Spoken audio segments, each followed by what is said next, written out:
Hello नमस्कार जय हिंद। जीतने वालों को मेरा सलाम और जीतेगा वही जो विश्वास करेगा। फर्स्ट ग्रेड का जो फर्स्ट पेपर है उसकी ये कक्षा संख्या 4 है, चौथी कक्षा है। भारतीय राजनीति, भारतीय राजनीति वाला जो पोर्शन है फर्स्ट ग्रेड फर्स्ट पेपर का वो हम कर रहे हैं। और आज दूसरा जो बिंदु हम ले रहे हैं वो दूसरा बिंदु है लोकसभा अध्यक्ष। लोकसभा अध्यक्ष को आज हम अच्छे से हैं जो देखेंगे एक एक चीज़। ये लोकसभा अध्यक्ष का पहला वीडियो और भारतीय राजनीति की चौथी कक्षा है। उम्मीद करता हूँ आपको ये मेरे द्वारा अध्यापन पसंद आ रहा होगा, अच्छा लग रहा होगा। तो ज़्यादा से ज़्यादा वीडियो को साझा किया करें अपने मित्रों के साथ। जितना ज़्यादा शेयर करेंगे उनकी भी मदद हो पाएगी। और पहली बार देखने वाले बंधु चैनल को सब्सक्राइब कर बेल आइकन क्लिक कर लेना। प्रारंभ करते हैं लोकसभा अध्यक्ष।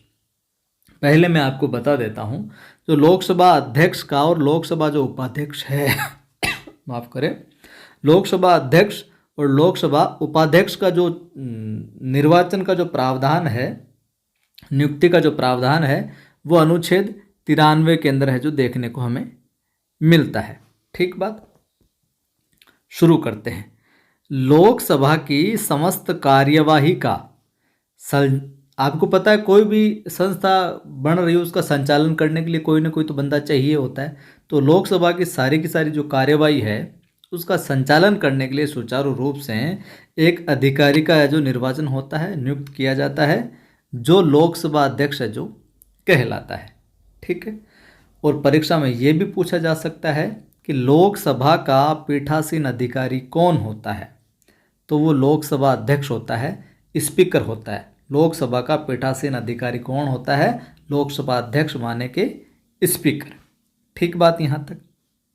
अगर अध्यक्ष जो स्पीकर है, अध्यक्ष अगर उपस्थित नहीं हो कभी, तो समस्त जो कार्यवाही है या जितनी भी कार्यवाही होनी है और अध्यक्ष उपस्थित नहीं है तो उसका जो संचालन का काम है वो क्या करेगा?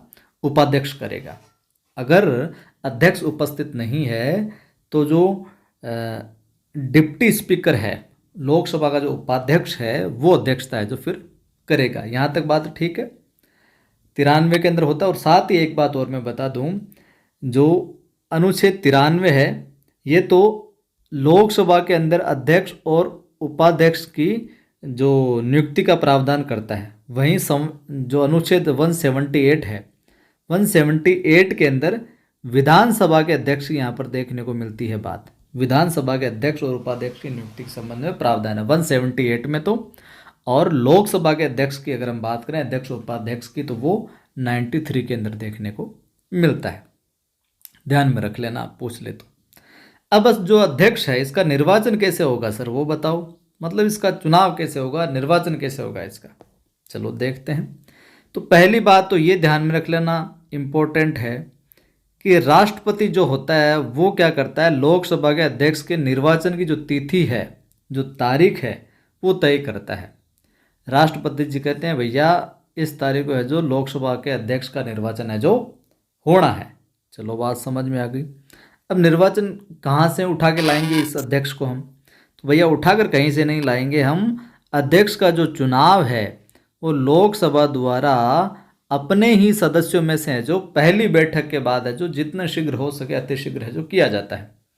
अध्यक्ष का चुनाव लोकसभा द्वारा क्या, जो उसके सदस्य हैं, लोकसभा के अंदर जितने भी सदस्य हैं उन सदस्यों द्वारा अपने में से ही किसी एक को है जो चुना जाता है। और वो पहली बैठक के बाद में ये काम है जो शुरू हो जाता है। ठीक है सर। अब चुनाव होगा कैसे? तो चुनाव क्या भैया, सदन में जितने भी सदस्य उपस्थित रहते हैं उस समय उन सभी के सदस्यों के साधारण बहुमत से है जो ये इसका चुनाव होता है। और आमतौर पर आपको पता है जो सत्ता पक्ष है, सत्ताधारी जो दल है का सदस्य ही है जो अध्यक्ष चुना जाता है। आमतौर पर सत्ता पक्ष का, सत्ताधारी दल का ही सदस्य है जो अध्यक्ष चुना जाता है, साधारण बहुमत से चुना जाता है। अपने ही सदस्यों में से पहली बैठक के बाद चुनाव होता है। राष्ट्रपति है जो तिथि तय करता है कि अध्यक्ष का चुनाव कब होना है। स्पीकर का चुनाव अध्यक्ष कह दो, और परीक्षा में कई बार स्पीकर भी लिखा हुआ आ सकता है। अगली बात ध्यान में रखना, अध्यक्ष जब चुन लिया जाता है तो चुन लेने के बाद में प्रधानमंत्री और विपक्ष जो नेता है वो अध्यक्ष को कुर्सी तक है जो ले जाते हैं। अगर उपस्थित नहीं हो तो विपक्ष का जो सबसे बड़ा दल है उसका जो नेता है वो साथ में जो कुर्सी तक है जो ले जाता है। तो चुन जाने के बाद में प्रधानमंत्री और विपक्ष नेता अध्यक्ष को कुर्सी तक है जो ले जाते हैं। एक बात और ध्यान में रखना, ये भी बहुत इंपॉर्टेंट बात है कि जब लोकसभा भंग हो जाती है तो फिर ये अध्यक्ष रहता है कि नहीं रहता, क्या होता है, कब तक रहता है। तो लोकसभा भंग हो जाती है तो अध्यक्ष क्या करता है, नई सभा की पहली बैठक तक, जब नई सभा आए उसकी पहली बैठक तक या फिर नया अध्यक्ष चुन लेने तक है जो, चुने जाने तक है जो कार्यालय में रहता है, यानी कि अपने पद पर है जो रहता है, यूँ समझ सकते हैं आप। ठीक बात। चलिए, ये तो हो गया चुनाव वाला मामला। अब लोकसभा अध्यक्ष को पद से हटाना, कि भाई निर्वाचन तो हमने कर दिया, लेकिन ऐसा कोई भी चक्कर है क्या, ऐसे कोई रूल नियम प्रावधान है क्या कि लोकसभा के अध्यक्ष को हम हटा भी सकें। तो भैया 2-3 बातें ऐसी है जिनकी वजह से हम लोकसभा अध्यक्ष को जो हटा सकते हैं। सामान्यतया तो लोकसभा कार्यकाल के दौरान है जो पद पर है जो बना रहता है, लोकसभा कार्यकाल के दौरान जो लोकसभा अध्यक्ष वो पद पर बना रहता है।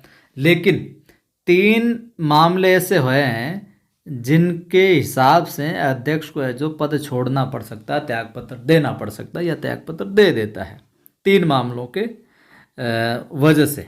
अब 3 मामले कौन कौन से हैं भैया, कि लोकसभा अध्यक्ष को पद से हाथ धोना पड़े या हटना पड़े या हटाया जाए। पहला मामला आता है यदि वह लोकसभा का सदस्य नहीं रहता है। लोकसभा का सदस्य रहना जरूरी है, लेकिन अगर किसी कारण किसी चीज़ से चक्कर से वह लोकसभा का सदस्य ही नहीं रहता है तो भैया त्यागपत्र देना पड़ेगा लोकसभा अध्यक्ष को, स्पीकर को। दूसरी बात, यदि वह डिप्टी स्पीकर माने कि लोकसभा उपाध्यक्ष को संबोधित कर इस्तीफा दे दे, अगर डिप्टी स्पीकर को लोकसभा उपाध्यक्ष को संबोधित कर इस्तीफा दे दे तो भी गया। तीसरी बात कि भाई कोई हटा भी सकता है, कि इस प्रकार से भी हटाया जा सकता है, यदि लोकसभा के सभी तत्कालीन सदस्य, निर्वाचन वाले वर्तमान में तत्कालीन सदस्य, उन्हें संविधान के अनुच्छेद 94 और 96 के अकॉर्डिंग बहुमत द्वारा पारित प्रस्ताव से हैं जो हटा दे। बहुमत से एक प्रस्ताव पारित करे, लोकसभा के तत्कालीन सदस्य जितने थे बहुमत से, और ये अनुच्छेद 94 96 में बात आती है।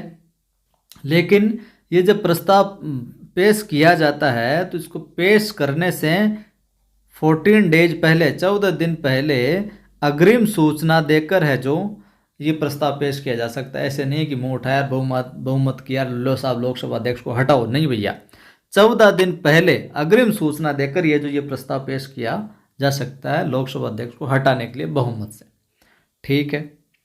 अब मान लो कि लोकसभा अध्यक्ष को ये जो हटाने वाला जो प्रस्ताव है ये विचाराधीन है, तब क्या वो अध्यक्षता कर पाएगा लोकसभा अध्यक्ष, वो देखते हैं।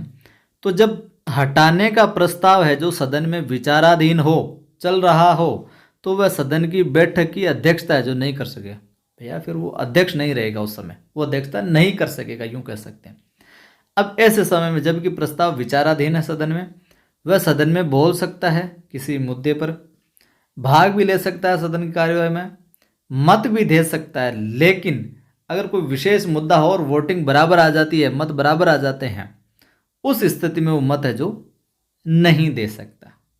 ठीक है बात, ये ध्यान में आप जो बात रखिएगा। तो ये था आज की कक्षा में एक सेशन जिसमें लोकसभा जो अध्यक्ष है, स्पीकर है, उसका चुनाव और उसको हटाने की प्रक्रिया हमने देखी। आगे कुछ और बातें देखेंगे, लोकसभा अध्यक्ष की जो शक्तियां हैं, काम है, वो सब चीज़ें। अच्छा लगा है तो लाइक कर दें, सभी मित्रों को साझा करें ताकि वो भी जुड़कर लाभ ले सके। पहली बार देखने वाले बंधु सब्सक्राइब कर बेल आइकन क्लिक कर लें। टेलीग्राम चैनल का लिंक डिस्क्रिप्शन में मिल जाएगा, नवसृजन क्लासेज नाम से अपना टेलीग्राम चैनल है। अपनी एप्लीकेशन भी इसी नाम से है, नवसृजन क्लासेज नाम से ही, उसका लिंक भी डिस्क्रिप्शन में मिल जाएगा। नहीं तो आप प्ले स्टोर पर जाओ, प्ले स्टोर पर आप सर्च करोगे नवसृजन क्लासेज नाम तो आपको मिल जाएगा। सर्च कीजिए, इंस्टॉल कीजिए, वहाँ पर हिंदी का फर्स्ट ग्रेड का बैच चल रहा है और वहाँ पर मैं फ्री टेस्ट भी डालता रहता हूँ, तो जुड़ें, जोड़ते रहें। जय हिंद, फिर मिलता हूँ।